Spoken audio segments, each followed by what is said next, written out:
إن الحمد لله نحمده ونستعينه ونستغفره ونعوذ بالله من شرور أنفسنا ومن سيئات أعمالنا من يهده الله فلا مضل له ومن يضلل فلا هادي له وأشهد أن لا إله إلا الله وحده لا شريك له وأشهد أن محمدا عبده ورسوله يا أيها الذين آمنوا اتقوا الله حق تقاته ولا تموتن إلا وأنتم مسلمون يا أيها الناس اتقوا ربكم الذي خلقكم من نفس واحدة وخلق منها زوجها وبث منهما رجالا كثيرا ونساء واتقوا الله الذي تساءلون به والأرحام إن الله كان عليكم رقيبا يا أيها الذين آمنوا اتقوا الله وقولوا قولا سديدا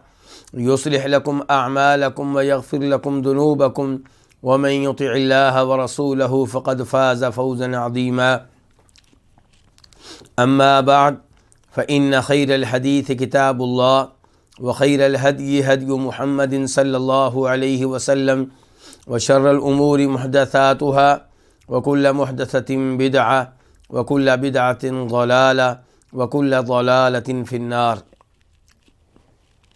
الوافی بما فی الصحیحین، صحیح بخاری اور صحیح مسلم کی احادیث پہ مشتمل یہ کتاب 10 مقاصد پہ مشتمل ہے، اور ان مقاصد میں سے 5واں مقصد الحاجات الضروریہ ان احادیث کے بارے میں ہے جو انسان کی لازمی حاجات پہ مشتمل ہیں، اور اس 5ویں مقصد میں کئی کتب ہیں، ان میں سے دوسری کتاب کا آج آغاز کریں گے، اللباس والزینہ۔ یہ دوسری کتاب لباس کے بارے میں ہے اور زیب و زینت کے بارے میں ہے، اور اس دوسری کتاب میں کئی ابواب ہوں گے۔ ان میں سے پہلا باب الاعجاب بالنفس، خود پسندی، اپنے نفس کو پسند کرنا، اپنے آپ کو پسند کرنا، یعنی کہ اس حد تک پسند کرنا کہ معاملہ تکبر تک، غرور تک اور فخر تک پہنچ جائے۔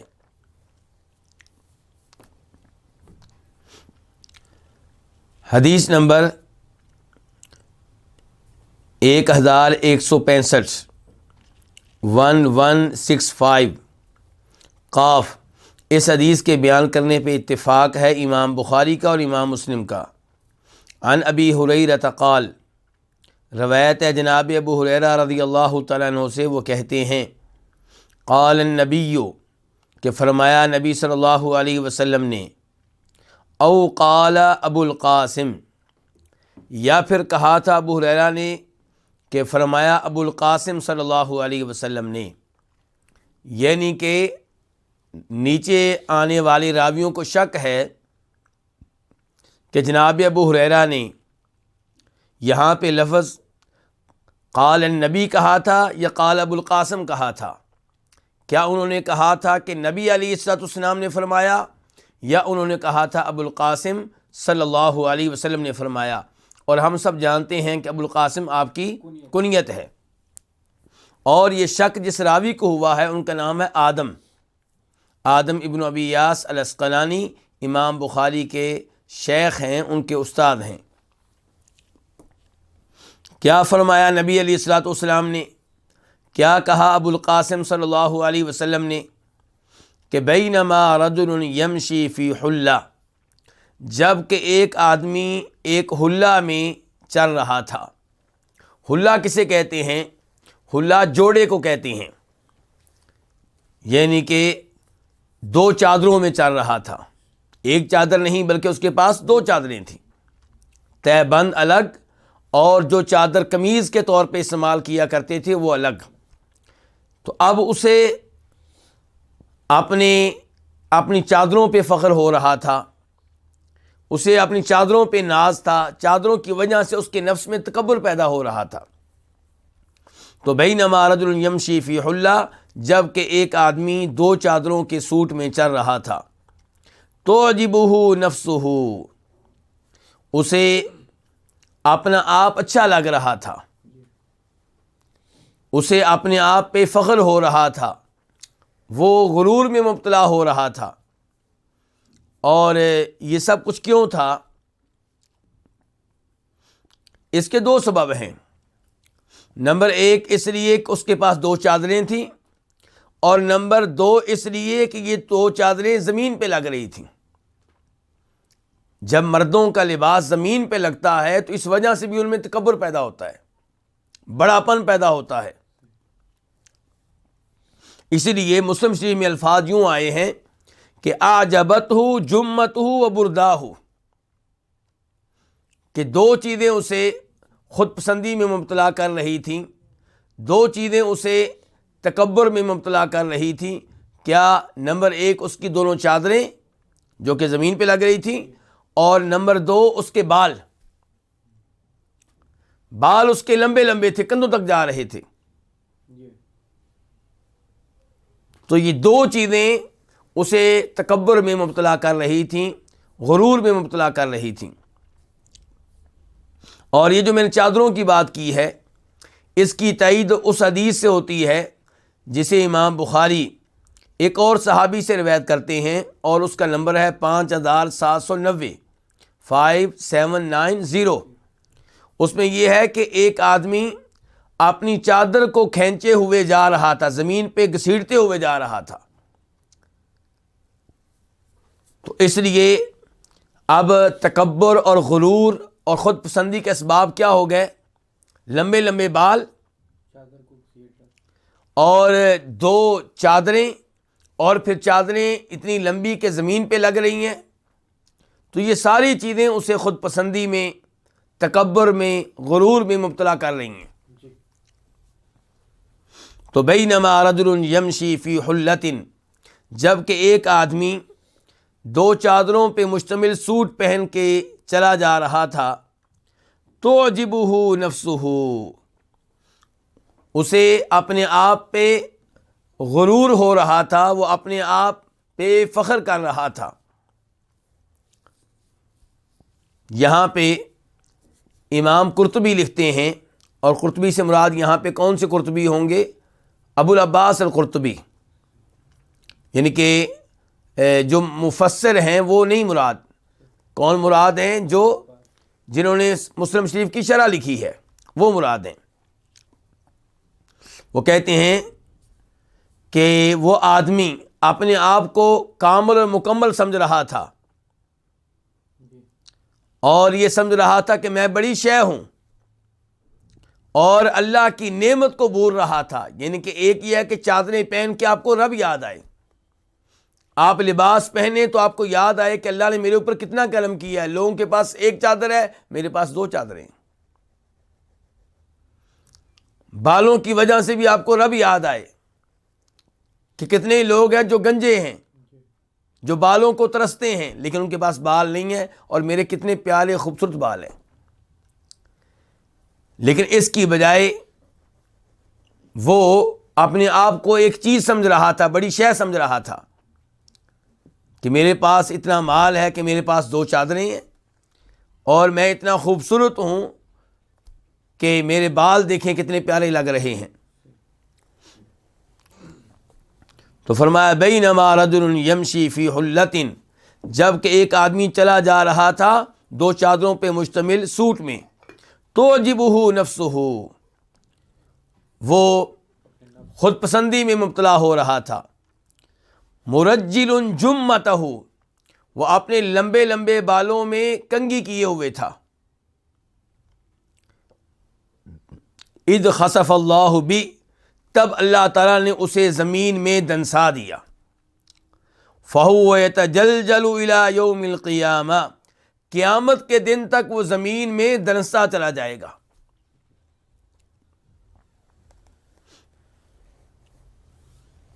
تو اس حدیث سے ہمیں کیا سبق مل رہا ہے؟ نمبر ایک، اللہ کی دی گئی نعمتوں کو اللہ کی طرف منسوب کریں، اور یہ جان لیں کہ آپ کچھ بھی نہیں ہیں، آپ کے پاس جو کچھ ہے وہ اللہ کا فضل و کرم ہے، اس میں آپ کا کوئی کمال نہیں ہے۔ تو اس لیے اللہ کی نعمتیں استعمال کرتے ہوئے، اللہ کی نعمتوں کی طرف دیکھتے ہوئے اللہ کا شکر ادا کریں، الحمدللہ کہیں۔ اور اس سے یہ بھی پتہ چلا کہ ایسے موقع پہ شیطان انسان کے ساتھ کھیلتا ہے، وہ نہیں چاہتا کہ ان نعمتوں کی وجہ سے انسان اپنے رب کے ساتھ اپنا اچھا تعلق قائم کر لے اور رب کا شکر ادا کرے۔ وہ چاہتا ہے کہ یہ اپنے آپ کو ایک چیز سمجھے اور فخر میں مبتلا ہو جائے، تکبر میں مبتلا ہو جائے۔ اور پھر اس حدیث سے پتہ چلا کہ اس کا انجام کیا ہوتا ہے۔ اللہ چاہیں تو ایسے آدمی کو آخرت سے پہلے دنیا میں بھی پکڑ لیتے ہیں۔ عام طور پہ اللہ تعالیٰ نہیں پکڑتے، مہلت دیتے ہیں، لیکن کبھی کبھی اللہ تعالیٰ پکڑ لیتے ہیں۔ اور اس حدیث سے یہ بھی پتہ چلا کہ ایسے غیبی امور پہ ہمارا ایمان ہونا چاہیے۔ یہ بات کس نے بیان کی ہے؟ نبی علیہ الصلوۃ والسلام نے۔ اب جس نے کلمہ پڑھا ہے کہ اللہ کے علاوہ کوئی معبود برحق نہیں اور جناب محمد اللہ کے رسول ہیں صلی اللہ علیہ وسلم، اس پہ واجب ہے کہ اس غیبی امر پہ ایمان لائے کہ ایسے آدمی کو اللہ نے زمین میں دنسایا تھا اور یہ کہ قیامت کے دن تک یہ دنستا ہی رہے گا۔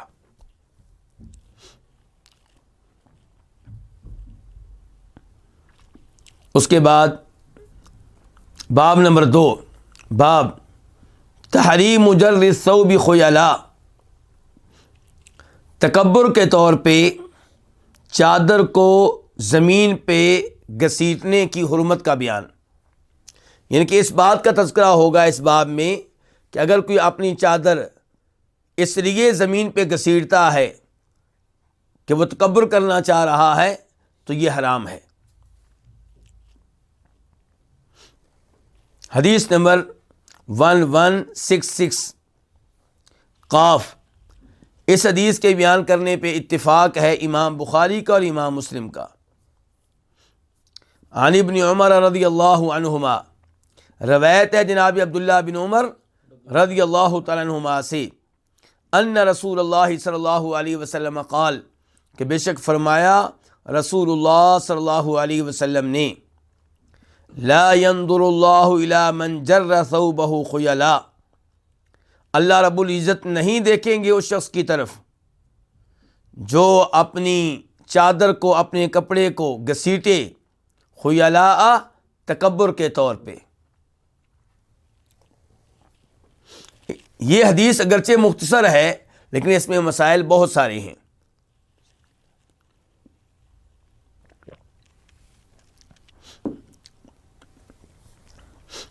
پہلا مسئلہ یہ معلوم ہوا کہ اللہ رب العزت کی کئی ایک صفات ہیں، ان صفات میں سے ایک صفت یہ ہے کہ اللہ تعالیٰ دیکھنے والے ہیں۔ جیسے اللہ تعالیٰ ہر آواز کو سننے والے ہیں، کوئی بھی آواز اللہ سے مخفی اور پوشیدہ نہیں ہے، ایسی اللہ تعالیٰ ہر چیز کو دیکھنے والے ہیں۔ کوئی بھی چیز اللہ کی نگاہوں سے مخفی اور پوشیدہ نہیں ہے، ہر چیز اللہ کی نگاہوں میں ہے۔ لیکن یہاں پہ سوال پیدا ہوتا ہے کہ جو اپنی چادر زمین پہ گھسیٹے تکبر کے طور پہ، اللہ اس کی طرف نہیں دیکھیں گے، تو کیا ایسا شخص اللہ کی نگاہوں سے مخفی اور پوشیدہ رہے گا؟ نہیں، ان الفاظ کا یہ مطلب نہیں ہے۔ ان الفاظ کا مطلب یہ ہے کہ اللہ تعالیٰ اس کی طرف پیار سے نہیں دیکھیں گے، اللہ تعالیٰ اس کی طرف محبت سے نہیں دیکھیں گے۔ بلکہ ایک اور حدیث میں آیا ہے جسے امام مسلم اور امام نسائی روایت کرتے ہیں کہ 3 طرح کے لوگ ہیں جن سے اللہ تعالیٰ کلام نہیں کرے گا، جن سے اللہ کلام نہیں کرے گا۔ نمبر 2، اللہ تعالیٰ ان کی طرف نہیں دیکھے گا۔ نمبر 3، اللہ تعالیٰ انہیں پاک نہیں کرے گا۔ نمبر 4، ان کے لیے دردناک عذاب ہے۔ کتنی سزائیں بیان ہوئی ہیں؟ 4۔ صحابہ کرام نے جب یہ الفاظ سنے تو کہنے لگے، اے اللہ کے رسول علیہ الصلوۃ والسلام، یہ لوگ ناکام و نامراد ہو گئے، تباہ و برباد ہو گئے، اتنی خطرناک سزائیں، یہ کون ہیں؟ تو آپ نے فرمایا تھا، نمبر 1 وہ جو احسان کر کے نیکی جتاتا ہے، احسان کر کے احسان جتاتا ہے۔ نمبر 2، جو اپنے کپڑے کو، اپنی چادر کو ٹخنوں سے نیچے لٹکاتا ہے، نمبر 3 جو جھوٹی قسمیں اٹھا کے اپنا سامان بیچتا ہے، ان کی گاڑی بیچی کیسے؟ جھوٹی قسم اٹھا کے کہ جناب میں نے 10 لاکھ روپے کی خریدی تھی، جبکہ خریدی کتنے میں تھی؟ 6 لاکھ کی، 7 لاکھ کی، 8 کی، 9 کی۔ یا کہتا ہے جھوٹی قسم اٹھا کے کہ ابھی گاہک گیا ہے جو مجھے 10 لاکھ دے رہا تھا میں نے اس کو نہیں دی۔ یا جھوٹی قسم اٹھا کے کہتا ہے کہ گاڑی میں کوئی مسئلہ نہیں ہے جبکہ اس میں 100 عیب ہے۔ تو بہرحال یہ 3 طرح کے لوگ ہیں جن کے بارے میں کہا گیا کہ اللہ تعالیٰ ان کی طرف نہیں دیکھیں گے اور ان سے کلام نہیں کریں گے۔ تو مراد کیا ہے کہ اللہ تعالیٰ پیار و محبت سے نہیں دیکھیں گے، اور مراد یہ کہ اللہ تعالیٰ پیار و محبت سے کلام نہیں کریں گے، کیونکہ اللہ ان کے اوپر ناراض ہیں، اور جس پہ اللہ ناراض ہو جائے اس کے پاس کچھ نہیں رہے گا۔ تو ہمیں کیا ضرورت پڑی ہے کہ ہم چادر اپنے ٹخنوں سے نیچے لٹکائیں؟ ملے گا کیا؟ میرے وہ بھائی جو اس مسئلے کو اہمیت نہیں دیتے، اللہ کے لیے اس کو اہمیت دیں۔ یہ کبیرہ گناہ ہے، بہت بڑا کبیرہ گناہ ہے، یہ صغیرہ گناہ نہیں ہے، اور یہ ان گناہوں میں سے ہے جو گناہ کریں تو ملتا بھی کچھ نہیں ہے۔ اگر کوئی سود لیتا ہے تو کم از کم پیسے تو اس کے ہاتھ میں آتے ہیں، چوری کرتا ہے مال تو اس کے ہاتھ میں آتا ہے چاہے حرام کا ہے، لیکن شلوار اور چادر اور پینٹ ٹخنوں سے نیچے رکھنے والا اسے کچھ نہیں ملتا سوائے اس کے کہ اپنے رب کو ناراض کر رہا ہے۔ تو بہرحال ایک تو پتہ چلا کہ اللہ کی صفات میں سے ایک صفت کیا کہ اللہ دیکھنے والے ہیں۔ دوسرے نمبر پہ کچھ لوگ ایسے ہیں جن کے جرائم اتنے سنگین ہیں کہ اللہ تعالیٰ پیار و محبت سے ان کی طرف نہیں دیکھیں گے۔ تیسرے نمبر پہ جو مسئلہ یہاں پہ بیان کرنا چاہوں گا وہ یہ کہ الفاظ یوں ہیں کہ اللہ اس کی طرف نہیں دیکھیں گے جو اپنے کپڑے کو زمین پہ گھسیٹے۔ تو کون سا کپڑا؟ تہبند، شلوار، پینٹ، کون سا کپڑا؟ ہر کپڑا، چاہے قمیض اتنی لمبی ہو، چاہے امامہ پگڑی اتنی لمبی ہو، چاہے چادر اتنی لمبی ہو، چاہے شلوار لمبی ہو، چاہے پینٹ لمبی ہو۔ دلیل کیا ہے؟ دلیل آپ کے سامنے میں رکھنا چاہوں گا۔ یہ حدیث ہے جسے امام نسائی اور ابن ماجہ روایت کرتے ہیں۔ نسائی شریف میں اس کا نمبر ہے 5336 اور ابن ماجہ میں اس کا نمبر ہے 3576 کہ آپ علیہ الصلوۃ والسلام نے فرمایا الاسبال فی الازار والقمیص والعمامہ، کہ یہ جو حدیث میں آیا ہے کہ ٹخنوں سے نیچے لٹکانا جائز نہیں ہے، اس کا تعلق تہبند سے بھی ہے، قمیص سے بھی ہے، امامے سے بھی ہے۔ امامہ کس کو کہتے ہیں؟ پگڑی کو۔ بلکہ اس کے بعد فرمایا من جر شیئا خیلاء لم ینظر اللہ الیہ یوم القیامہ، جو شخص کوئی بھی چیز لڑکائے، ٹخنوں سے نیچے کوئی بھی کپڑا لڑکائے، اللہ تعالیٰ اس کی طرف روز قیامت نہیں دیکھیں گے۔ تو اس سے پتہ چلا کہ کوئی بھی کپڑا ٹخنوں سے نیچے لٹکانا جائز نہیں ہے۔ اچھا، یہاں سے کئی لوگوں کے ذہنوں میں اشکال پیدا ہوتا ہے کہ کیا میں لمبی جرابیں پہن سکتا ہوں؟ بھئی جرابوں کا کوئی مسئلہ نہیں، جرابیں اوپر سے نیچے نہیں آتی بلکہ نیچے سے اوپر جاتی ہیں، تو وہ لٹک نہیں رہی، تو وہ کوئی مسئلہ نہیں ہے۔ مسئلہ اس لباس کا جو اوپر سے نیچے آ رہا ہوتا ہے، اور جو حکمت ہمیں سمجھ میں آتی ہے کہ جو اوپر سے کپڑا نیچے لٹتا ہے، اس کی وجہ سے انسان میں تکبر پیدا ہوتا ہے اور عورتوں سے مشابہت بھی ہوتی ہے۔ تکبر پیدا ہوتا ہے اور عورتوں سے مشابہت پیدا ہوتی ہے، تو اس لیے یہ کیا ہے؟ یہ ممنوع ہے۔ اس کے بعد ہمارا ایک اور مسئلہ جس کی بہت زیادہ اہمیت ہے وہ یہ کہ کیا اگر کوئی شخص بغیر تکبر کے لڑکائے تو اس کے لیے جائز ہے؟ یہ بہت بڑا مسئلہ ہے، بہت بڑی غلط فہمی ہے آج کل کی ہم لوگوں کے سامنے یہ مسئلہ پیش کرتے ہیں، انہیں روکتے ہیں، وہ کہتے ہیں جی یہ تو اس کے لیے ہے جو تکبر کی وجہ سے لڑکائے، میں تو ویسے ہی لڑکاتا ہوں۔ سے بندہ پوچھے اگر آپ میں تکبر نہیں ہے تو پھر آپ لڑکاتے کیوں ہیں؟ یا پھر آپ تکبر کو سمجھتے ہی نہیں، تکبر کہتے کس کو ہیں؟ کئی دفعہ انسان متکبر ہوتا ہے لیکن وہ نہیں مانتا، لوگ کہتے ہیں کہ یہ متکبر آدمی ہے، لیکن وہ کیا کہتا ہے؟ نہیں میں نہیں ہوں۔ یہی صورتحال یہاں پہ ہے۔ تکبر کی تعریف کیا ہے؟ تکبر کی تعریف جو کی ہے نبی علیہ الصلوۃ والسلام نے کہ الکبر بطر الحق وغمط الناس۔ تکبر کیا ہے؟ حق بات کو ماننے سے انکار کر دینا، ریجیکٹ کر دینا اور لوگوں کو حقیر جاننا۔ اب لوگ اس تکبر کو جانتے ہیں جس کا تعلق لوگوں کو حقیر جاننے سے ہے، اور وہ تکبر جس کا تعلق اس بات سے ہے کہ آپ حق بات کو ریجیکٹ کر دیں، اس کی طرف لوگوں کی تو توجہ نہیں ہے۔ تو جب نبی علیہ الصلوۃ والسلام نے کہا کہ چادر ٹخنوں سے نیچے نہیں آنی چاہیے اور آپ کی آتی ہے تو یہ تکبر ہے۔ آپ اپنے آپ کو بڑا سمجھ رہے ہیں، آپ اللہ کے رسول علیہ السلام کی حدیث کی پرواہ نہیں کر رہے،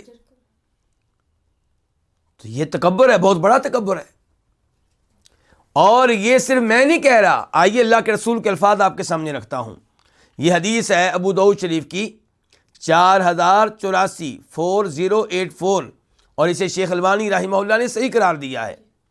آپ فرماتے ہیں ورفع ازارک الی نصف الساق، اپنی چادر کو اٹھا کر رکھو، یعنی کہ نیچے نہ آنے دو۔ کہاں تک؟ آدھی پنڈلی تک۔ اپنی چادر کو اٹھا کر رکھو کہاں تک؟ آدھی پنڈلی تک۔ فرمایا اگر تم آدھی پنڈلی تک نہیں اٹھانا چاہتے تو فإلی الکعبین، تو پھر کم از کم ٹخنوں تک۔ وإیاک وإسبال الإزار، فرمایا چادر کو ٹخنوں سے نیچے لٹکانے سے بچ جاؤ۔ کیوں؟ فإنہا من المخیلہ، فرمایا چادر ٹخنوں سے نیچے لٹکانا یہ تکبر ہے۔ آپ کہتے ہیں میں تو ویسے ہی لٹکا رہا ہوں، اللہ کے رسول کہہ رہے ہیں چادر ٹخنوں سے نیچے رکھنا یہ تکبر ہے۔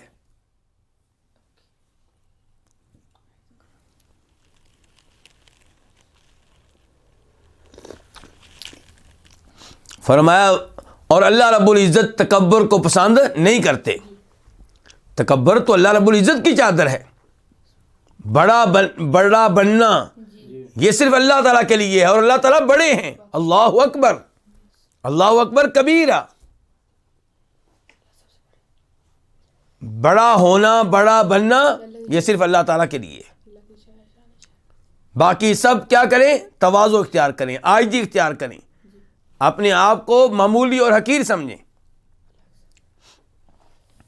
تو بہرحال یہاں سے اس حدیث سے واضح طور پہ معلوم ہو گیا کہ اپنی چادر وغیرہ کو ٹخنوں سے نیچے رکھنا یہ کیا ہے؟ یہ تکبر ہے، کوئی مانے یا نہ مانے۔ البتہ اس سے وہ لوگ مستثنا ہیں جن کا عذر ہوتا ہے، ان کا جسم اس قسم کا ہوتا ہے کہ چادر یا شلوار ٹکتی نہیں ہے، وہ بار بار اوپر کرتے رہتے ہیں لیکن پھر نیچے آ جاتی، پھر اوپر کرتے ہیں پھر نیچے آ جاتی ہے۔ تو انشاءاللہ یہ لوگ جو ہیں ان کے لیے یہ وعید نہیں ہے۔ جناب ابوبکر صدیق رضی اللہ تعالیٰ نے کہا تھا نبی علیہ الصلوۃ والسلام سے، اللہ کے رسول میں تو اپنی چادر بار بار اوپر کرتا ہوں پھر نیچے آ جاتی ہے۔ فرمایا ابوبکر تم ان میں سے نہیں ہو جو تکبر کی وجہ سے ایسا کرتے ہیں، اور وہ کہہ لیں ابوبکر کہ میں بار بار کرتا ہوں، کوشش کرتے ہیں لیکن پھر بھی نیچے آ جاتی ہے، لیکن وہ لگے رہتے ہیں۔ یہ نہیں کہ آپ نے ان کو سرٹیفکیٹ دے دیا ٹھیک ہے ابوبکر تم ہمیشہ اب نیچے رکھا کرو، یا انہوں نے کہا ہو کہ میں نیچے ہی رکھتا ہوں، نہیں، وہ کہہ رہے ہیں نیچے ہو جاتی ہے اور میں بار بار اوپر کرتا ہوں۔ تو ان سے آپ نے کہا تھا کہ تم ان میں سے نہیں ہو جو اپنے کپڑے کو تکبر کی وجہ سے نیچے کرتے ہیں۔ تو اب دو ہی انسان ہیں، یا وہ جن کی کوئی یعنی کہ جسمانی طور پہ مجبوری ہے، کوئی مرض ہے، کوئی بڑھاپا ہے، اس قسم کا معاملہ ہے، اور دوسرے وہ جو تکبر کی وجہ سے کرتے ہیں، مانے یا نہ مانے۔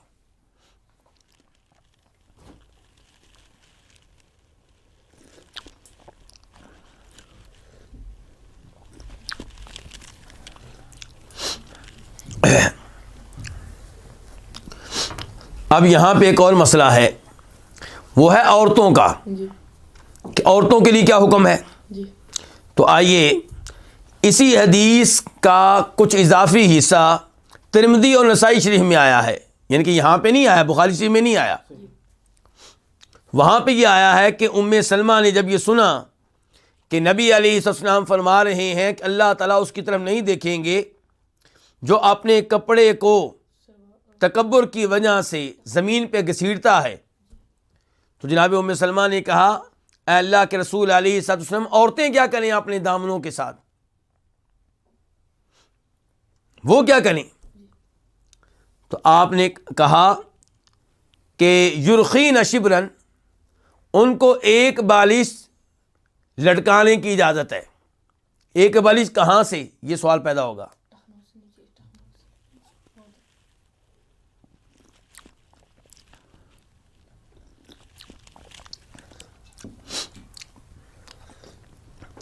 ایک بالش آدھی پنڈلی سے.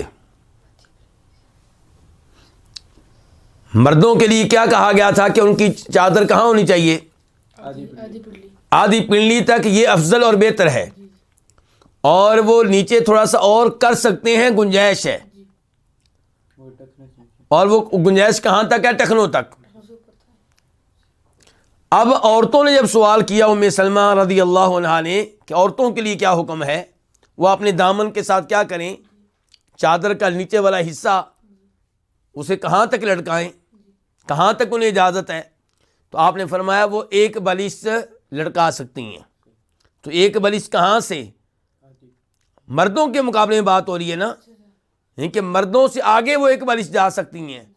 تو مردوں کے ٹخنوں سے آگے یا مردوں کی آدھی پنڈلی سے آگے؟ آدھی پنڈلی سے آگے. یہ کیسے پتا چلا؟ یہ آئندہ الفاظ سے، کیونکہ ام سلمہ فرمانے لگی اللہ کے رسول علیہ السلام، اگر ہم ایک بالش دامن نیچے لٹکائیں گی تو ہمارے پاؤں ننگے رہیں گے. اگر ٹخنوں سے ایک بالش ہوتا تو پاؤں کبھی ننگے نہ رہتے. وہ کیا کہہ رہی ہیں کہ اگر ہم مزید ہم صرف ایک بالش اگر لٹکائیں گی تو ہمارے پاؤں ننگے رہیں گے. اس کا مطلب ہے ایک بالش کہاں سے؟ آدھی پنڈلی سے. تو آپ نے کہا پھر ایسا کریں کہ ایک ہاتھ وہ لٹکا لیا کریں، لا یزدن علیہ، اس پہ اضافہ نہ کریں. ایک ہاتھ کس کو کہتے ہیں؟ یعنی کہ عربی کا لفظ کیا ہے؟ ذراع. تو اس کا مفہوم کیا ہے؟ ایک ہاتھ. یعنی کہ یہ جو ہمارے ہاتھ کی درمیان والی انگلی ہے، لمبی انگلی، اس کے کونے سے لے کر پنڈلی کے آخر تک، یہ کیا ہو گیا؟ ایک ہاتھ. تو ایک ہاتھ وہ کپڑا لٹکا سکتی ہیں تاکہ ان کے پاؤں ننگے نہ رہیں. اس سے پتہ چلا کہ عورتوں کو چاہیے کہ اپنے پاؤں ڈھانکنے کی کوشش کریں. پنڈلی نظر آنا یہ تو جرم ہے. کوشش کریں کہ ان کا پاؤں بھی ڈھکا ہوا ہو. اور پاؤں ڈھانکنے کی کوشش میں اگر کپڑا تھوڑا بہت زمین پہ لٹک رہا ہے تو کوئی مسئلہ نہیں ہے، اس لیے تو آپ کہہ رہے ہیں لٹکا لیں. مردوں سے کہا گیا کہ ان کا کپڑا زمین پہ نہ لگے بلکہ ٹخنوں سے بھی اوپر رہے، اور عورتوں سے کہا جا رہا ہے کہ وہ نصف پنڈلی سے ایک بالش نیچے لٹکا سکتی ہیں، بلکہ ایک ہاتھ لٹکا سکتی ہیں.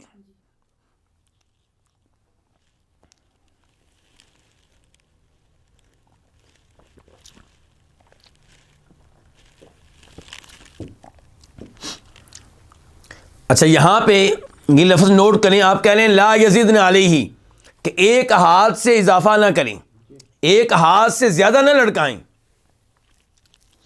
اب آپ دیکھ لیں کہ شادی بیاہ کے موقع پہ جو لہنگا یا فراق یا میکسی دلہنیں پہنتی ہیں تو ان کے نیچے کتنا کپڑا لٹک رہا ہوتا ہے؟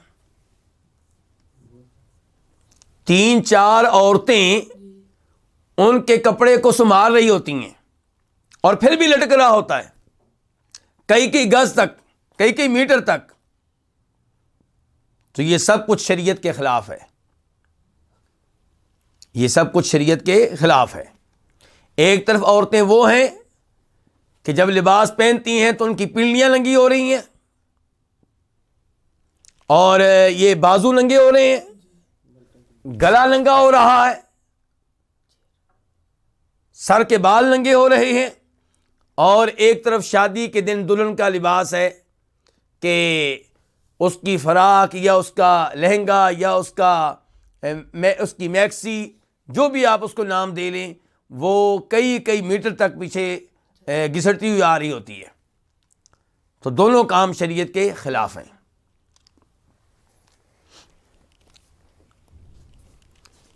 تو یہاں پہ نبی علیہ السلام کیا فرما رہے ہیں اس ساری تفصیلات کے بعد کہ لا ينظر اللہ, اللہ رب العزت اس کی طرف نہیں دیکھیں گے جو اپنے کپڑے کو گھسیٹتا ہے, کس لیے؟ تکبر کرتے ہوئے,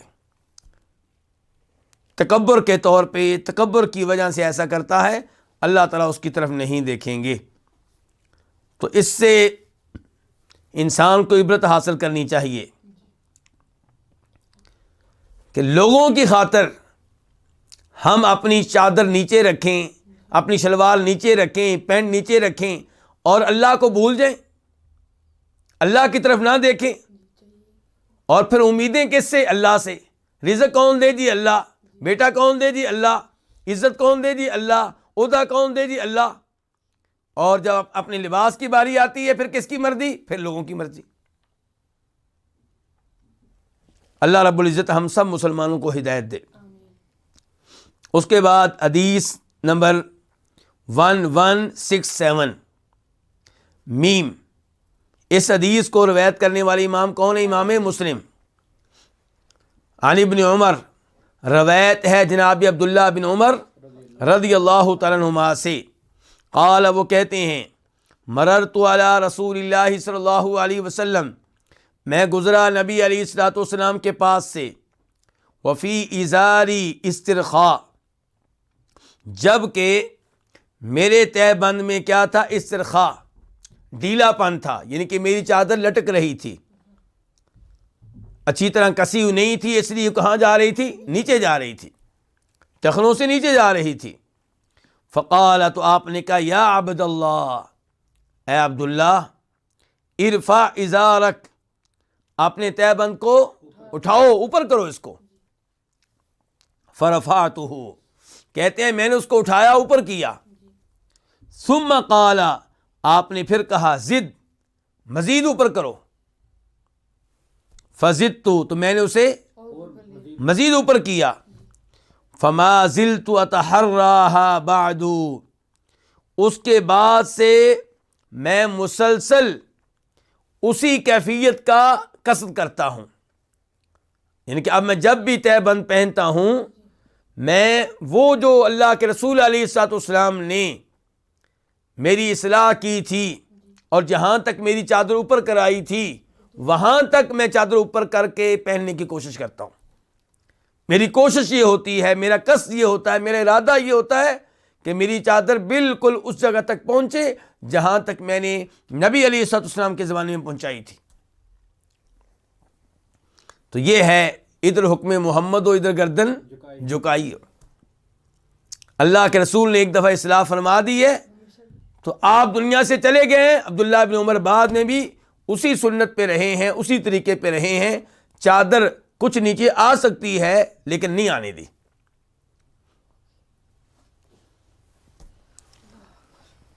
فقال بعض القوم, تو کچھ لوگوں نے کہا, کس سے کہا؟ عبداللہ بن عمر سے.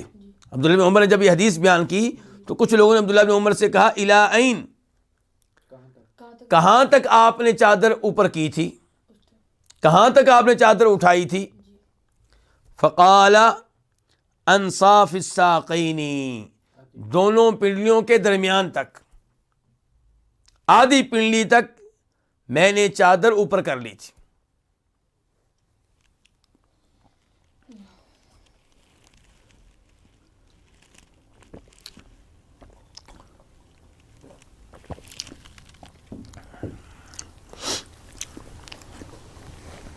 آج آپ دیکھیں کہ ہمارے ذہن کس حد تک تبدیل کر دیے گئے ہیں. آج اگر ہمیں کوئی ایسا آدمی ایئرپورٹ پہ، ریلوے اسٹیشن پہ نظر آئے جس کی شلوار، جس کی پینٹ آدھی پنڈلی تک ہو، تو ہمیں عجیب محسوس ہوتا ہے، ہم اس کا مذاق اڑاتے ہیں یا کم از کم باتیں کرتے ہیں، دیکھو دیکھو، جب کہ عورتیں ان کی شلواریں آدھی پنڈلی تک ہوں، کوئی مسئلہ ہی نہیں ہے، کوئی تعجب کا اظہار کرنے والا نہیں، کوئی اظہار افسوس کرنے والا نہیں، کوئی ان کی اصلاح کرنے والا نہیں، کوئی انہیں روکنے والا نہیں، کوئی ٹوکنے والا نہیں۔ اور عبداللہ بن عمر نے یہاں پہ تذکرہ کیا ہے کہ آپ نے چادر اوپر کروائی تو کہاں تک کروائی تھی؟ آدھی پنڈلی تک۔ اسی کی تائید میں ایک روایت آپ کے سامنے پیش کرنا چاہوں گا جسے امام ابن ماجہ اپنی سنن میں لے کر آئے ہیں، اور اس کا نمبر کیا ہے؟ 3573، 3573، کہ عزرۃ المؤمن الی انصاف ساقی، مومن کی تہ بند کہاں تک ہوتی ہے؟ آدھی پنڈلیوں تک ہوتی ہے، نصف پنڈلی تک ہوتی ہے۔ اس کے بعد آپ کہتے ہیں لیکن آدھی پنڈلی سے لے کے ٹخنوں کے درمیان کسی بھی جگہ چادر کر لیں تو اس میں کوئی حرج نہیں ہے۔ افضل کیا ہے؟ آدھی پنڈلی، لیکن آدھی پنڈلی سے لے کر ٹخنوں تک کسی بھی جگہ آپ کی چادر آ جائے، شلوار آ جائے، پینٹ آ جائے تو اس میں کوئی قباحت نہیں ہے۔ فرمایا وما اسفل من الکعبین فی النار، لیکن جو چادر، جو تہبند کا حصہ ٹخنوں سے نیچے آئے گا وہ جہنم میں جائے گا۔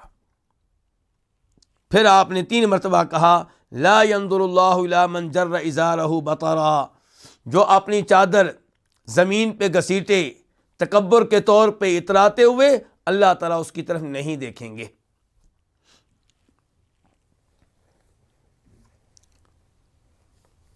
اس کے بعد باب نمبر 3، باب ما اسفل من الکعبین فہو فی النار،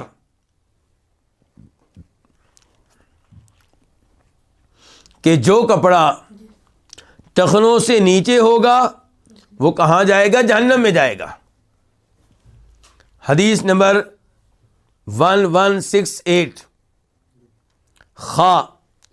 اس حدیث کو اپنی کتاب میں جگہ دینے والے امام کا نام کیا؟ امام بخاری۔ عن ابی ہریرہ رضی اللہ عنہ عن النبی صلی اللہ علیہ وسلم قال، روایت ہے جناب ابو ہریرہ رضی اللہ تعالیٰ عنہ سے، وہ روایت کرتے ہیں نبی علیہ الصلوۃ والسلام سے کہ آپ نے فرمایا ما اسفل من الکعبین من الازار ففی النار، کہ تہ بند کا جو حصہ ٹخنوں سے نیچے ہوگا تو وہ کہاں جائے گا؟ وہ جہنم میں جائے گا۔ تو سوال یہ پیدا ہوتا ہے کہ جس نے جو چادر پہنی ہے وہ روز قیامت جہنم میں چلی بھی جائے تو اس کو کیا لگے؟ کیونکہ حدیث کیا کہہ رہی ہے کہ جو چادر کا حصہ ٹخنوں سے نیچے ہوگا وہ کہاں جائے گا؟ جہنم میں جائے گا۔ تو کہنے والا کہہ سکتا ہے کہ ٹھیک ہے وہ کپڑا چلا جائے، میں تو نہیں جاؤں گا، حدیث میں یہ تو نہیں کہا گیا کہ وہ بھی جائے گا جس نے وہ چادر پہنی ہوگی۔ تو اس حدیث کا مطلب بیان کرتے ہیں امام خطابی، وہ کہتے ہیں کہ اس سے مراد یہ ہے کہ وہ جسم کا حصہ جو ٹخنوں سے نیچے ہے اور جہاں پہ چادر آ رہی ہے، شلوار آ رہی ہے، پینٹ آ رہی ہے، وہ حصہ جہنم کی آگ میں جلے گا، وہ حصہ جہنم کی آگ میں جلے گا، یہ اس سے مراد ہے۔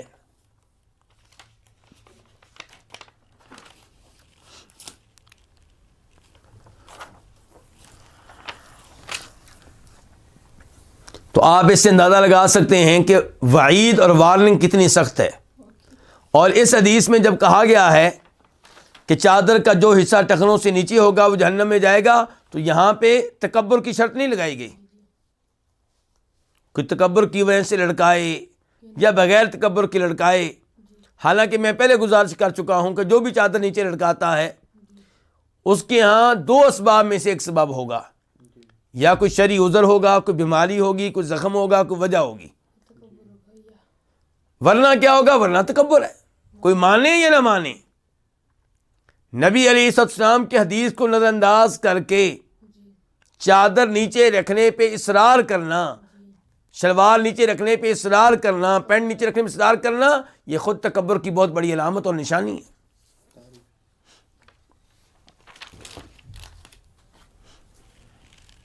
اس کے بعد باب نمبر 4،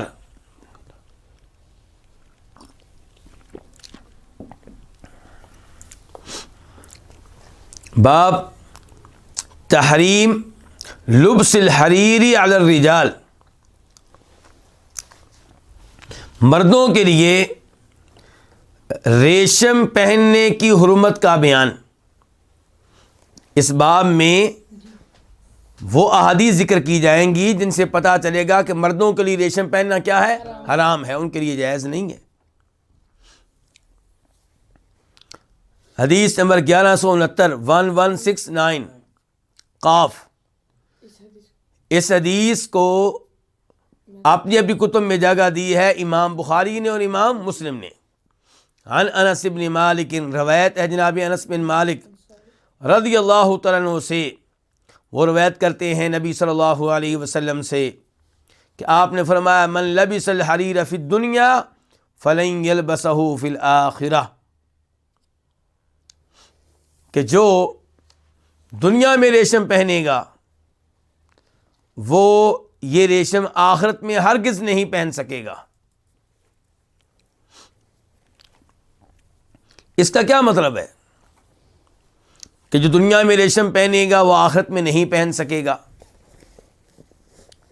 اس کا ایک مطلب یہ ہے کہ جب شریعت نے بیان کر دیا کہ ریشم مردوں کے لیے حرام ہے، کوئی کہے میں نہیں مانتا، میرا موقف یہ ہے کہ ریشم جیسے عورتوں کے لیے حلال ہے ایسے ہی مردوں کے لیے حلال ہے، تو ایسا آدمی شریعت کے ایک حصے کو ماننے سے انکاری ہے، اور جو شریعت کے کسی ایک حصے کا انکار کر دے وہ کیا ہوتا ہے؟ وہ کافر ہوتا ہے۔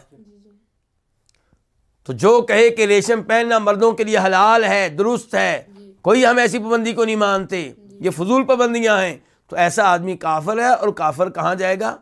جہنم میں جائے گا، اور جو جہنم میں جائے گا وہ کہاں ریشم پہن سکے گا؟ تو آپ نے فرمایا جو دنیا میں ریشم پہنے گا وہ آخرت میں نہیں پہن سکے گا۔ دوسرا مطلب یہ ہے کہ دنیا میں ریشم پہننے والا اگر دیگر نیکیوں کی وجہ سے جنت میں چلا بھی گیا تو جنت میں ریشم کی نعمت سے محروم رہے گا۔ ریشم کی نعمت سے کیا رہے گا؟ دیگر نعمتیں اسے ملیں گی لیکن یہ نعمت اسے نہیں ملے گی۔ لیکن اس پہ اشکال پیدا ہوتا ہے کہ اللہ رب العزت فرماتے ہیں کہ وَلَكُمْ فِيهَا مَا تَشْتَهِي أَنفُسُكُمْ وَلَكُمْ فِيهَا مَا تَدَّعُونَ، جنت میں جنت والوں کے لیے وہ سب کچھ ہوگا جس کی وہ خواہش کریں گے، کوئی ایسی خواہش نہیں ہے جو ان کی پوری نہ کی جائے، ان کی ہر خواہش پوری کی جائے گی۔ تو پھر کیسے ہم کہہ سکتے ہیں کہ وہ جنت میں بھی جائے گا اور ریشم کی نعمت سے بھی محروم رہے گا؟ تو علماء کرام نے اس کا جواب دیا ہے کہ اس کا مطلب یہ ہے کہ اس کے دل میں یہ خواہش پیدا ہی نہیں ہوگی۔ تو بہرحال تیسرا موقف یہ ہے کہ جب حدیث میں کہا جا رہا ہے کہ وہ آخرت میں ریشم نہیں پہن سکے گا، اس کا مطلب یہ ہے کہ وہ جنت میں نہیں جا سکے گا، وہ جنت میں نہیں جا سکے گا، بہت بڑا جرم کیا ہے، بہت بڑا گناہ کیا ہے، اس کی سزا یہ بنتی ہے کہ اسے جنت سے محروم رکھا جائے اور اسے جہنم کی آگ میں ڈالا جائے۔ ہاں یہ الگ معاملہ ہے کہ وہ توبہ کر لے فوت ہونے سے پہلے، ہاں یہ الگ معاملہ ہے کہ اللہ تعالیٰ اس میں رحم کر دیں اور اس کو معاف کر دیں، یا نبی علیہ السلام کی شفاعت ہو جائے، کسی اور نبی کی شفاعت ہو جائے، کسی فرشتے کی شفاعت ہو جائے، کسی مومن کی شفاعت ہو جائے اور اسے جہنم سے نکال لیا جائے اور جنت میں داخل کر دیا جائے، لیکن اس کی سزا یہ بنتی ہے کہ اسے آخرت میں ریشم کے لباس سے محروم رکھا جائے، اگرچہ یہ سزا معاف ہو سکتی ہے۔ تو یہ آخری قول زیادہ بہتر لگتا ہے کہ جب آپ کہہ رہے ہیں کہ جو دنیا میں ریشم پہنے گا وہ آخرت میں نہیں پہن سکے گا، اس کا مطلب یہ ہے کہ وہ جنت میں نہیں جا سکے گا، اس کی سزا یہ ہے کہ جنت میں نہ جائے، اس کی سزا یہ ہے کہ اس کو آخرت میں اس کو جہنم میں پھینکا جائے، لیکن اللہ معاف کرنا چاہیں تو اس کو شروع میں معاف کر دیں اور وہ جنت میں پھر یہ نعمت بھی حاصل کر لے گا، یا اللہ تعالیٰ اسے عذاب بھگتنے کے بعد معاف کر دیں، یا کسی نبی کی شفاعت ہو جائے، کسی فرشتے کی شفاعت ہو جائے، تو یہ الگ معاملہ ہے۔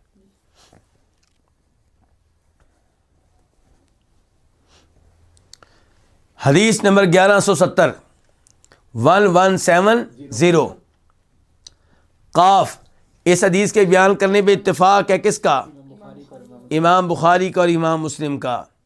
عن عقبہ بن عامر قال، روایت ہے جناب عقبہ بن عامر جوہنی رضی اللہ تعالیٰ عنہ سے، وہ کہتے ہیں اہدی الی النبی صلی اللہ علیہ وسلم فروج حریر فلبسہ فصلی فیہ، کہ نبی علیہ الصلوۃ والسلام کو ہدیہ کے طور پہ دی گئی، کیا دی گئی؟ ریشم کی کھلی قبا۔ حریر کا معنی کیا ہو گیا؟ ریشم، اور فروج کا معنی کیا؟ کھلی قبا، یعنی کہ قبا وہ ہوتی ہے جو لباس کے اوپر پہنتے ہیں، لباس کے اوپر پہنتے ہیں۔ تو نبی علیہ الصلوۃ والسلام کو ہدیہ کے طور پہ ریشم کی کھلی قبا دی گئی، فلبسہ، تو آپ نے اسے پہنا، فصلی فیہ، تو اس میں آپ نے نماز پڑھی یا اس میں آپ نے نماز پڑھائی، ثم انصرف، پھر آپ نماز سے فارغ ہوئے، نماز سے پھرے، فنزعہ نزعا شدیدا، تو آپ نے اسے کھینچ کر اتارا، کالکارہ لہ، گویا کہ آپ اسے ناپسند کرنے والے ہیں، آپ نے اس کو ایسے کھینچ کر اتارا جیسے آپ کو اس سے نفرت ہو، اس کو ناپسند کر رہے ہوں، آپ کو افسوس ہو رہا ہو کہ میں نے اسے کیوں پہنا ہے۔ وقال، اور آپ نے کہا، لا ينبغی ھذا للمتقین، کہ یہ لباس، یہ ریشم کا لباس متقی لوگوں کے لیے، پرہیزگاروں کے لیے، اللہ سے ڈرنے والوں کے لیے مناسب نہیں ہے، ان کو زیب نہیں دیتا، ان کے لیے لباس جائز نہیں ہے۔ تو پہلی حدیث سے اور دوسری حدیث سے پتہ چلا کہ یہ لباس جو ہے یہ حرام ہے اور جائز نہیں ہے۔ اس کے بعد حدیث نمبر 1171 1171 قاف، اس حدیث کے روایت کرنے پہ اتفاق ہے کس کا؟ امام بخاری کا اور امام مسلم کا۔ عن عبداللہ بن عمر، روایت ہے جناب عبداللہ بن عمر رضی اللہ تعالیٰ عنہما سے، ان عمر بن الخطاب رآ حلة سیراء عند باب المسجد، جناب عمر فاروق نے دیکھا حلتن، ایک سوٹ، ایک جوڑا، سیراء، ریشم کا۔ سیراء کے دو تین معنی ہوتے ہیں، ایک معنی ہوتا ہے اس کا خالص ریشم، اور دوسرا یہ کہ تانا ریشم کا اور بانا کسی اور چیز کا، یا بانا ریشم کا اور تانا کسی اور چیز کا۔ تو بہرحال جناب عمر فاروق نے ریشمی جوڑا دیکھا عند باب المسجد، مسجد کے دروازے کے پاس، اس کا مطلب مسجد کے دروازے کے باہر بیچا جا رہا تھا۔ تو پتہ چلا کہ مسجد کے دروازے کے باہر کاروبار کرنا، کوئی چیز بیچنا یا خریدنا یہ جائز ہے، اس میں کوئی حرج نہیں ہے، لیکن مسجد کے اندر ایسا کرنا جائز نہیں ہے، مسجد کے اندر بیع کرنا جائز نہیں ہے۔ اور آج کل مسلمان احتیاط نہیں کرتے، مسجد میں بیٹھے ہوتے ہیں، ایک دوسرے کے موبائل کو پسند کر لیتا ہے، ادھر ہی طے ہو جاتا ہے مجھے کتنے کا دو گے، وہ کہتا ہے اتنے کا دے دیا، نہیں سوچتے کہ ہم مسجد میں بیٹھے ہوئے ہیں۔ فقال یا رسول اللہ، تو انہوں نے کہا اللہ کے رسول، کنہوں نے کہا؟ جناب عمر بن خطاب نے، لو اشتریت ہذہ، اگر آپ یہ خرید لیں، فلبستھا یوم الجمعہ، اور اسے پہن لیں جمعہ کے دن، یعنی کہ یہ جوڑا اگر آپ خرید لیں اور اسے پہن لیں جمعہ کے دن، وللوفد، اور جب کوئی وفد آئے، اذا قدموا علیک، جب آپ کے پاس کوئی وفد آئے ان کی آمد پہ بھی پہن لیں، یعنی کہ کتنا اچھا ہو اگر آپ ایسا کر لیں۔ تو جناب عمر فاروق اپنی خواہش کا اظہار کر رہے ہیں۔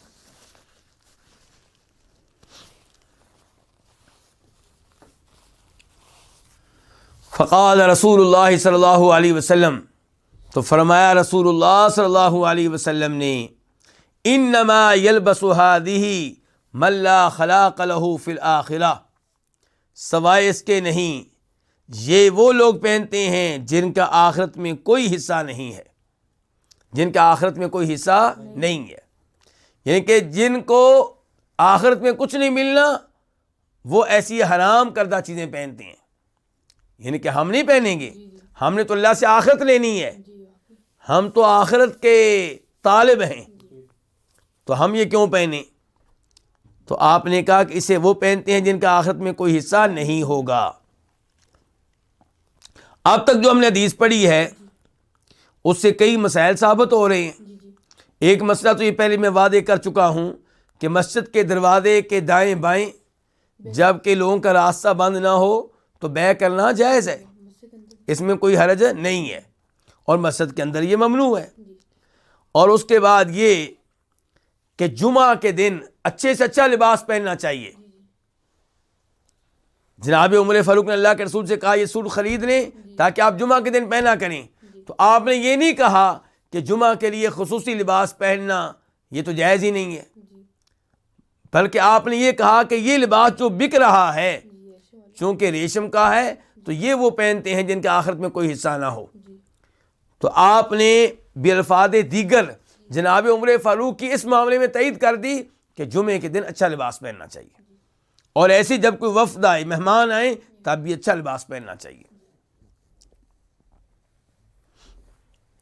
ثم جاءت رسول اللہ صلی اللہ علیہ وسلم منہا حلل، پھر نبی علیہ الصلوۃ والسلام کے پاس اس کے کئی جوڑے آئے، کئی سوٹ آئے، کس کے؟ ریشم کے۔ فآطا عمر بن الخطاب منہا حلہ، تو آپ نے ان میں سے ایک جوڑا، ایک سوٹ کس کو دیا؟ عمر بن خطاب کو، اور دیگر روایات سے پتہ چلتا ہے کہ ایک جناب عمر فاروق کو دیا، ایک جناب علی کو دیا، ایک اسامہ بن زید کو دیا۔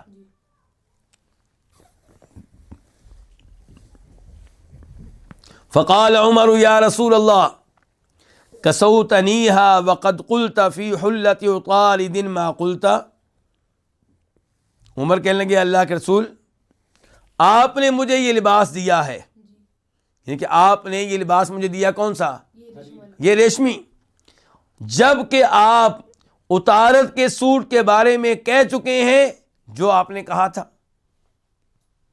یہ کہ جب میں نے آپ کو مشورہ دیا تھا کہ اتارد بن حاجب التمیمی مسجد کے باہر ریشمی جوڑے بیچ رہا ہے تو آپ خرید لیں، آپ اس کو پہنا کریں جمعہ کے دن، اور جب کوئی وفد آئے تو آپ بڑے اچھے لگیں گے، تو آپ نے کہا تھا کہ یہ وہ پہنتے ہیں جن کے آخرت میں کوئی حصہ نہیں ہے، اور آج آپ نے خود مجھے تحفہ دے دیا اس کا۔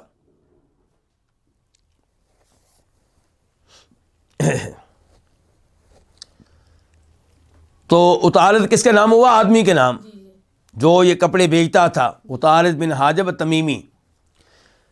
قال رسول اللہ صلی اللہ علیہ وسلم، تو اس موقع پہ فرمایا کس نے؟ نبی علیہ الصلوۃ والسلام نے، انی لم اکسکھا لتلبسھا، عمر میں نے تمہیں یہ سوٹ اس لیے نہیں دیا کہ تم خود پہن لو، میں نے تمہیں اس لیے نہیں دیا کہ تم اسے پہن لو۔ فکساھا عمر بن الخطاب اخا لہ بمکۃ مشرکا، چنانچہ عمر فاروق نے وہ بیچ دیا، وہ دے دیا اپنے بھائی کو جو مکہ میں تھا اور مشرک تھا۔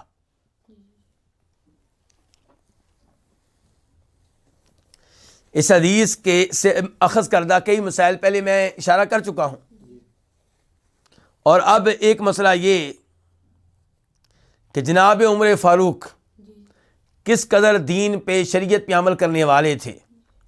نبی علیہ السلام نے جب ریشمی سوٹ بھیجا تو ایسا نہیں ہے کہ فوری طور پہ پہن لیا ہو، اس سے فائدہ اٹھایا ہو، بلکہ نبی علیہ السلام سے سوال کیا کہ اللہ کے رسول آپ نے تو مجھے روک دیا تھا اس سے، اور آپ نے کہا تھا کہ یہ وہ لوگ پہنتے ہیں جن کے آخرت میں کوئی حصہ نہ ہو، تو آج آپ نے مجھے کیوں بھیج دیا ہے؟ تو آپ نے وضاحت فرمائی کہ میں نے اس لیے نہیں بھیجا تھا تاکہ تم پہن لو۔ تو عمر بن خطاب نے پھر کس کو بھیج دیا؟ مکہ میں اپنے بھائی کو جو کہ کافر تھا، مشرک تھا، اس سے کیا پتہ چلا کہ صلہ رحمی کرتے رہنا چاہیے، چاہے آپ کے بھائی غیر مسلم ہوں، چاہے آپ کے والدین غیر مسلم ہوں، ان سے بطور رشتہ دار کے آپ اچھا سلوک کرتے رہیں جب تک کہ وہ اسلام کے خلاف تلوار نہ اٹھائیں، جب تک کہ وہ مسلمانوں پہ ظلم و ستم نہ کریں، دین کی وجہ سے ظلم و ستم نہ کریں، تو تب تک آپ ان کے ساتھ اچھا سلوک کرتے رہیں۔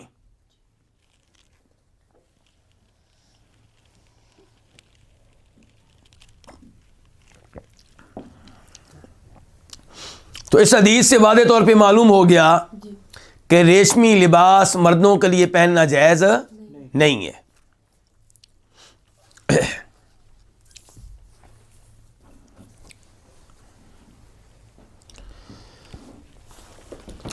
اور اس سے ایک اور مسئلہ بھی معلوم ہوا کہ وہ چیز جس کا استعمال دو طرح سے ہو سکتا ہو، جائز استعمال بھی، غلط استعمال بھی، تو وہ آپ کسی ایسے شخص کو دے سکتے ہیں جس کے بارے میں آپ کو پتا ہو کہ وہ غلط استعمال نہیں کرے گا۔ نبی علیہ الصلوۃ والسلام نے جناب عمر فاروق کو ریشمی لباس دیا، حالانکہ ریشمی لباس مردوں کے لیے کیا ہے؟ حرام ہے، لیکن آپ لوگوں نے کیوں دیا؟ کہ وہ اس کا وہ استعمال نہیں کریں گے جو کہ ناجائز ہے، بلکہ اس کا وہ استعمال کریں گے جو کیا ہے؟ جائز ہے۔ اس لیے اگر آپ کی کوئی شاپ ہے، مثال کے طور پہ موبائل کی، اور آپ کے پاس موبائل خریدنے کے لیے وہ آ رہا ہے جس کے بارے میں آپ کو یقین ہے، میں شک نہیں کہہ رہا، اور نہ ہی میں یہ کہتا ہوں کہ ہر کسٹمر سے آپ تحقیق شروع کر دیں کہ تم موبائل کا استعمال کیا کرو گے، پہلے یہ بتاؤ۔ لیکن ایک کسٹمر کے بارے میں آپ کو پہلے ہی پتا ہے، یا وہ خود بتا رہا ہے گفتگو کے ذریعے کہ میں اس کا غلط استعمال کروں گا، وہ آپ سے کہتا ہے کہ مجھے موبائل دیں، میں نے اس میں مثال کے طور پہ قوالیاں سننی ہیں، میں نے اس پہ گانے سننے ہیں، میں نے اس میں گندی فلمیں دیکھنی ہیں، تو آپ کے لیے جائز نہیں ہے کہ آپ اسے موبائل بیچیں۔ لیکن اگر کوئی آئے اور کہے کہ میں تلاوت سننی ہے، میں نے تقریریں سننی ہیں، تو آپ اس کو بیچیے۔ یا ایک آدمی آیا اور وہ نہ کہتا ہے کہ میں نے تقریر سننی ہے، نہ وہ کہتا ہے گانے سننے، وہ خاموش ہے، تو آپ خاموشی سے اس کو بیچ سکتے ہیں۔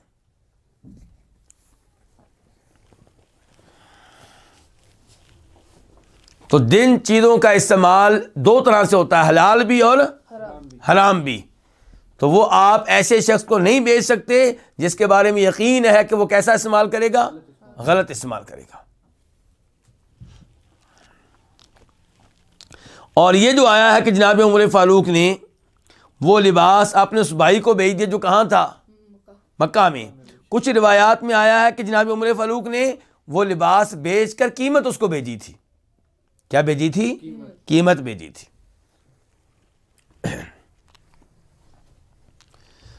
اس کے بعد باب نمبر 5، وہ باب کیا؟ باب اباحۃ لبس الحریر لمرض الحکہ، خارش کی بیماری کے لیے ریشم کا لباس پہننے کی اجازت۔ مباح ہے، جائز ہے ریشم کا لباس پہننا، کب؟ جب خارش کی بیماری لگ جائے، خارش کی بیماری کی وجہ سے۔ تو یہ کیا ہوئی؟ مجبوری ہوئی نا، تو مجبوری میں ایسا کیا ہے؟ جائز ہے۔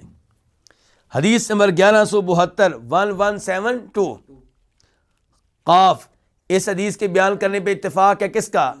امام بخاری کا اور امام مسلم کا۔ عن انس بن مالک رضی اللہ عنہ ان النبی صلی اللہ علیہ وسلم رخص لعبد الرحمن بن عوف والزبیر فی قمیص من حریر من حکۃ کانت بہما۔ انس بن مالک سے روایت ہے کہ بے شک نبی علیہ الصلوۃ والسلام نے اجازت دی، رخصت دی، کس کو؟ عبد الرحمن بن عوف کو اور زبیر کو۔ زبیر سے مراد کون ہے؟ زبیر بن عوام، اور دونوں کن میں سے ہیں؟ عشرہ مبشرہ میں سے، دونوں ان 10 صحابہ کے نام میں سے ایک ہیں جن کو دنیا میں نبی علیہ الصلوۃ والسلام نے ایک ہی مجلس میں جنت کی خوشخبری دی تھی، بشارت دی تھی۔ تو آپ نے عبد الرحمن بن عوف کو اور زبیر بن عوام کو ریشم کی قمیض کی پہننے کی رخصت دی، ریشم سے بنی ہوئی قمیض پہننے کی رخصت دی، اس خارش کی وجہ سے جو ان دونوں کو لگی ہوئی تھی۔ اور مسلم کی ایک روایت میں آتا ہے کہ جوؤں کی بنا پر، جوؤں کی بنیاد پہ، تو اب دونوں روایتوں کو جمع کریں تو مطلب یہ ہوگا کہ جوئیں پڑ گئی تھی اور پھر جوؤں کی وجہ سے خارش پیدا ہو گئی تھی۔ اور بخاری کی ایک حدیث ہے جس کا نمبر ہے 2920 2920، اس میں یہ ہے کہ فرأیتہ علیہما فی غزات، راوی کہتے ہیں، راوی کون ہے اس حدیث کے؟ انس بن مالک۔ وہ کہتے ہیں کہ یہ قمیض میں نے ان کو پہنتے ہوئے دیکھا ایک جنگ میں۔ اب ہمارے پاس کتنی حدیثیں ہو گئی؟ 3۔ اس کا مطلب یہ ہے کہ موقع جنگ کا تھا، جہاد کا تھا، اور اسی سفر میں سر میں کیا پڑ گئی تھی؟ جوئیں، اور جوؤں کی وجہ سے کیا ہو رہی تھی؟ خارش ہو رہی تھی۔ تو آپ نے ان کو کیا پہننے کی اجازت دی؟ ریشمی لباس، ریشمی قمیض پہننے کی اجازت دی۔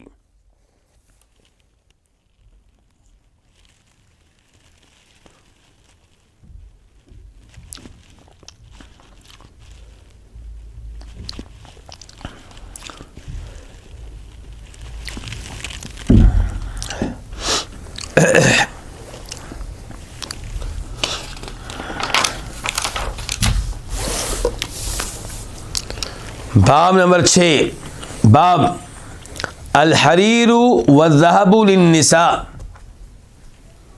عورتوں کے لیے ریشمی لباس اور سونے کا حکم۔ یعنی کیا عورتیں ریشمی لباس استعمال کر سکتی ہیں؟ کیا عورتیں گولڈ اور سونا پہن سکتی ہیں؟ حدیث نمبر 1173 1173 خا، اس حدیث کو روایت کرنے والے امام کون ہے؟ امام بخاری۔ عن انس بن مالک رضی اللہ عنہ انہ رآ علی ام کلثوم، کہ انس بن مالک سے روایت ہے کہ انہوں نے ام کلثوم پہ دیکھا۔ ام کلثوم کون سی؟ بنت رسول اللہ صلی اللہ علیہ وسلم، وہ ام کلثوم جو صاحبزادی ہیں رسول اللہ صلی اللہ علیہ وسلم کی۔ اور یہ وائف کس کی تھیں؟ ہمارے تیسرے خلیفہ جناب عثمان بن عفان کی وائف تھیں۔ اور میں نے پہلے بھی کہا تھا، پھر کہہ رہا ہوں کہ نبی علیہ الصلوۃ والسلام نے اپنی 4 بیٹیوں میں سے صرف ایک بیٹی ہاشمیوں کو دی ہے۔ کون سے ہاشمی کو؟ جناب علی کو۔ باقی 3 بیٹیاں کن کو دی ہیں؟ بنو امیہ کو دی ہیں۔ کن کو دی ہیں؟ بنو امیہ کو 3 بیٹیاں آپ نے دی ہیں، 2 جناب عثمان اور 1 ابو العاص۔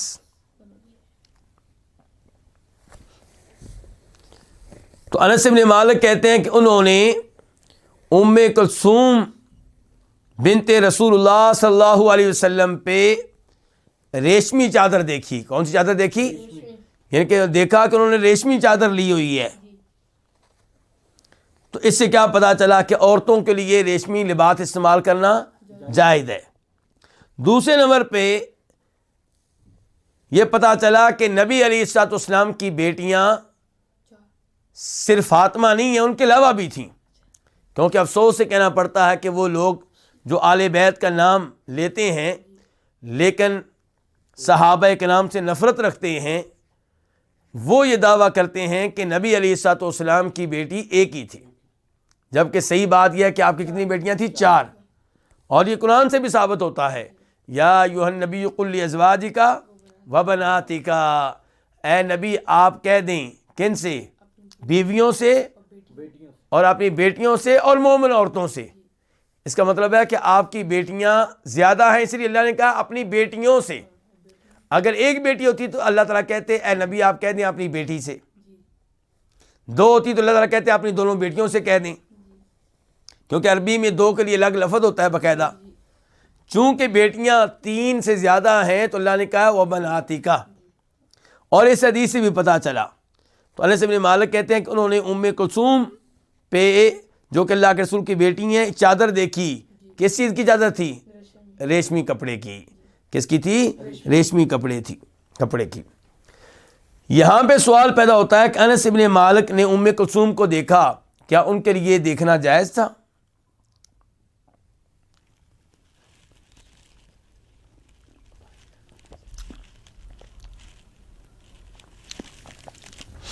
پہلی بات تو یہ ہے کہ ام کلثوم پہ چادر دیکھی، اس سے یہ لازم نہیں آتا کہ ام کلثوم کو بھی دیکھا۔ کئی دفعہ کسی عورت کے برقعے پہ نگاہ پڑ جاتی ہے، اوپر کی چادر پہ نگاہ پڑ جاتی ہے، لیکن چہرے پہ نگاہ نہیں پڑتی۔ دوسرے نمبر پہ ہو سکتا ہے جب جناب انس نے سیدہ ام کلثوم کو دیکھا ہو تب انس بن مالک کیا ہوں؟ بچے ہوں، بالغ نہ ہوں۔ اور یہ بھی ممکن ہے جب دیکھا ہو اس وقت تک پردے کا حکم نازل ہی نہ ہوا ہو،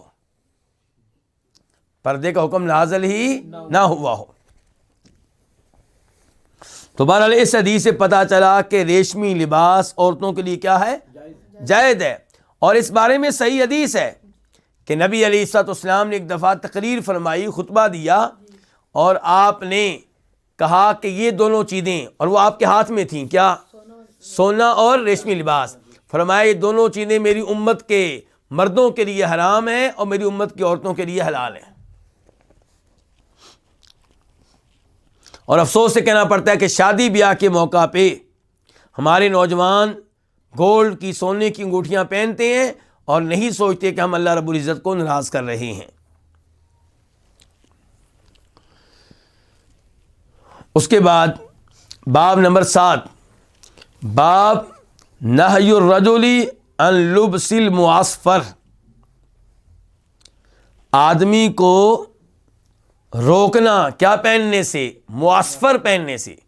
معصفر سے مراد کیا کہ وہ لباس جسے عصفر بوٹی کے ساتھ رنگین کیا گیا ہو، اور عصفر بوٹی سے جس لباس کو رنگین کیا گیا اس کا رنگ کیا نکلے گا؟ زرد۔ کیا رنگ نکلے گا؟ زرد۔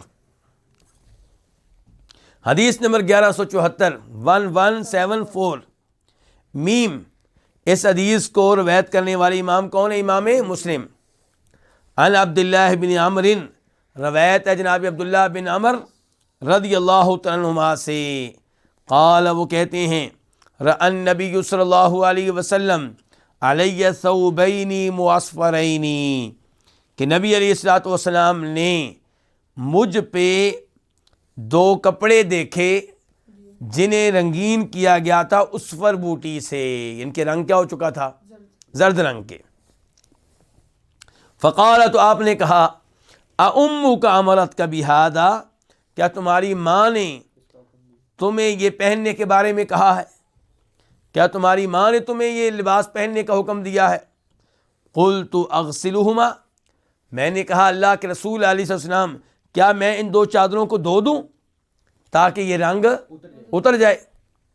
قال بل احرقهما، بلکہ ان دونوں کو آگ لگا دو۔ ان دونوں کو کیا کر دو؟ آگ لگا دو۔ کیوں بھائی؟ حدیث مکمل کر لیں۔ وفی روایت، اور ایک روایت میں ہے کہ فقال، کہ آپ نے کہا، ان هذه من ثياب الكفار، یہ کافروں کے کپڑوں میں سے ہیں، یہ کافروں کے کپڑوں میں سے ہیں، فلا تلبسا، ان کو نہ پہنو، ان کو نہ پہنو۔ اچھا جی، یہ تو پتہ چل گیا کہ زرد رنگ کا لباس پہننے سے مردوں کو کیا کرنا چاہیے؟ اجتناب کرنا چاہیے۔ لیکن آپ نے یہ لباس اسے جلانے کا حکم کیوں دیا؟ آگ لگانے کا حکم کیوں دیا؟ یہ مسئلہ ہے۔ علماء کرام نے اس کی وضاحت میں کہا ہے کہ آپ نے حکم اس لیے دیا تاکہ لوگ عبرت حاصل کریں، تاکہ لوگ ان کو پتہ چلے کہ یہ جرم کتنا شدید ہے اور اس جرم سے دور رہیں۔ تو یہ ہے جس کی وجہ سے آپ نے کہا کہ بلکہ ان دونوں کو کیا کرو؟ آگ لگا دو، ان دونوں کپڑوں کو آگ لگا دو۔ تو بہرحال مردوں کو ایسے رنگ کا لباس پہننے سے کیا کرنا چاہیے؟ اجتناب کرنا چاہیے۔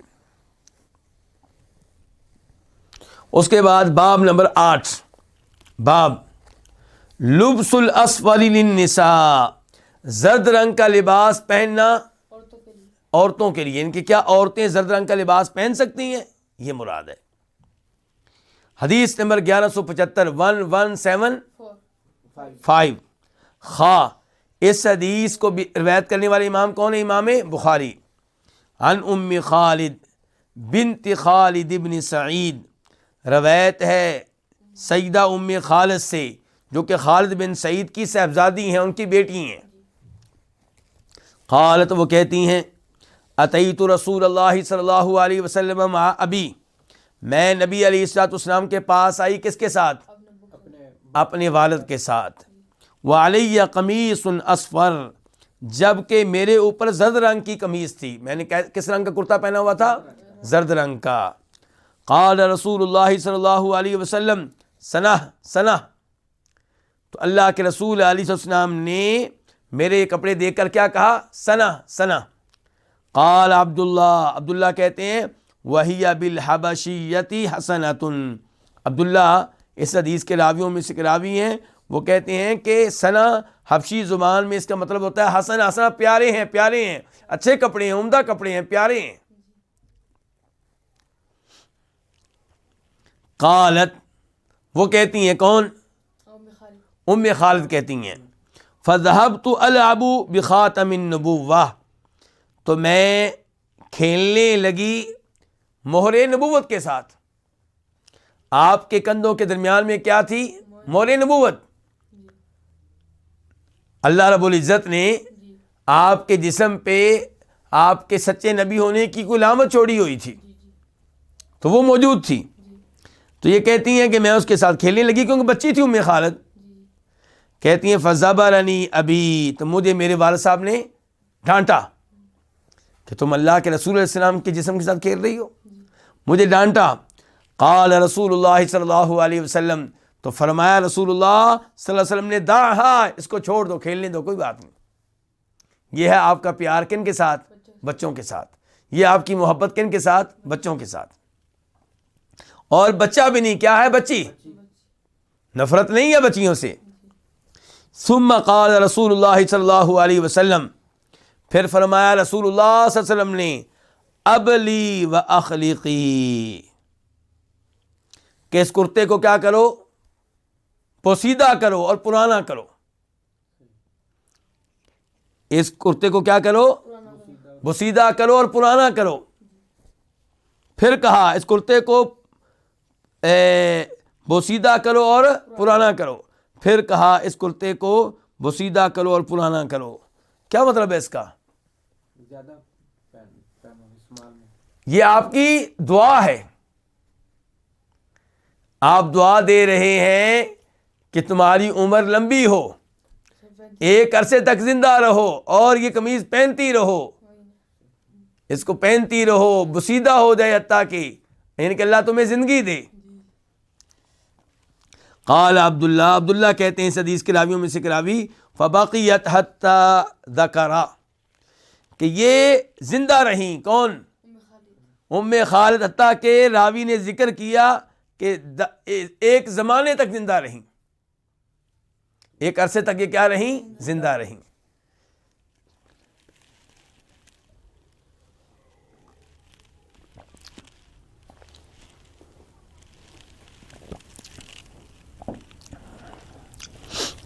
تو اس سے کیا پتہ چلا اس حدیث سے کہ زرد رنگ کا لباس پہننا عورتوں کے لیے جائز ہے، لیکن مردوں کو اس رنگ سے بچنا چاہیے۔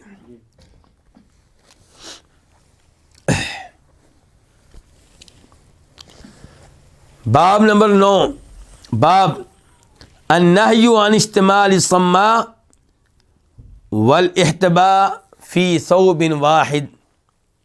اس باب میں تذکرہ ہوگا کس چیز کا؟ کہ شریعت کی طرف سے ممانعت سما سے اور ایک ہی کپڑے میں احتباء سے۔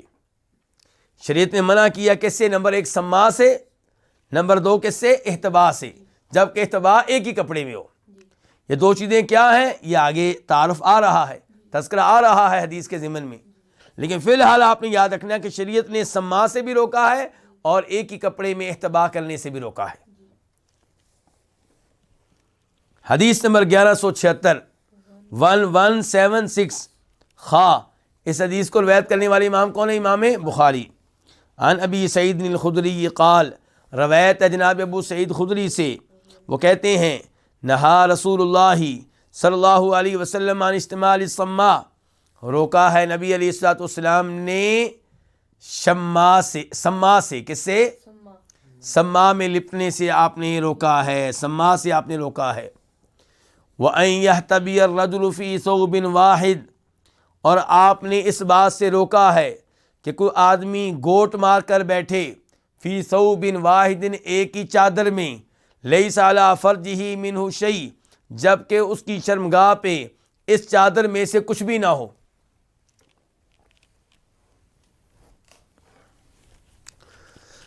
گوٹ مار کر بیٹھنا کسے کہتے ہیں؟ کہ کوئی اس طرح بیٹھے کہ اس نے ایک چادر کے ساتھ اپنی کمر بھی باندھ رکھی ہو اور اپنی پنڈلیاں بھی، یعنی کہ ٹانگیں اٹھا کر رکھی ہوئی ہوں اور ٹانگیں اس کے پیٹ کے ساتھ لگ رہی ہوں، تقریباً کس کے ساتھ لگ رہی ہوں؟ پیٹ کے ساتھ، اور اس نے اپنے آپ کو چادر کے ساتھ کیا دے رکھا ہو؟ باندھ رکھا ہو اور سہارا دے رکھا ہو، اور ٹیک گویا کہ چادر کی ہے۔ تو اس میں خطرہ کیا ہوتا ہے کہ اس زمانے میں لوگ عام طور پہ ایک ہی چادر پہنتے تھے، یہ ان کا ٹوٹل لباس ہوا کرتا تھا۔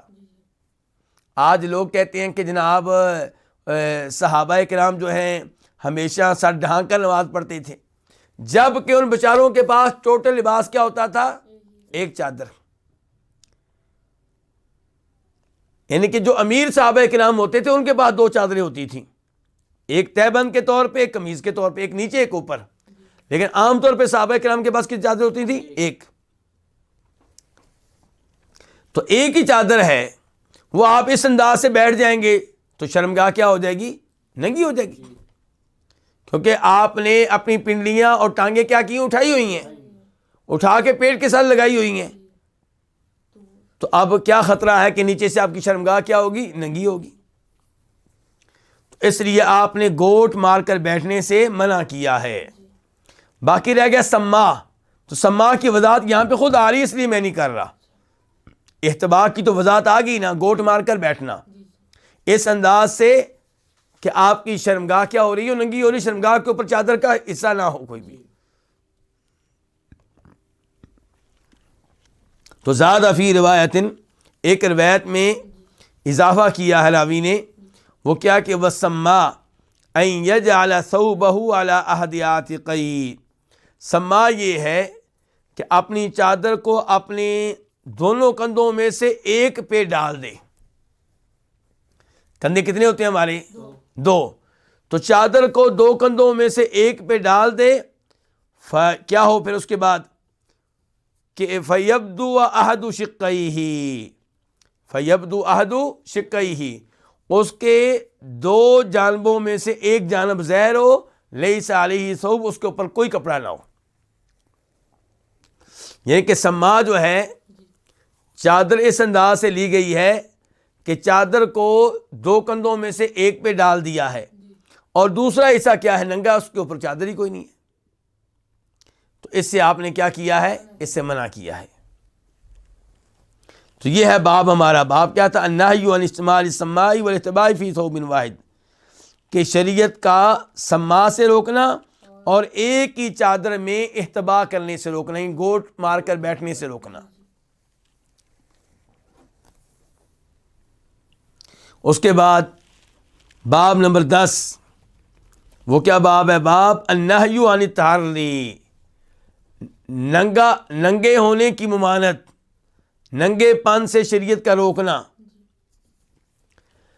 حدیث نمبر 1177 1177 میم، اس حدیث کو روایت کرنے والے امام کون؟ امام مسلم۔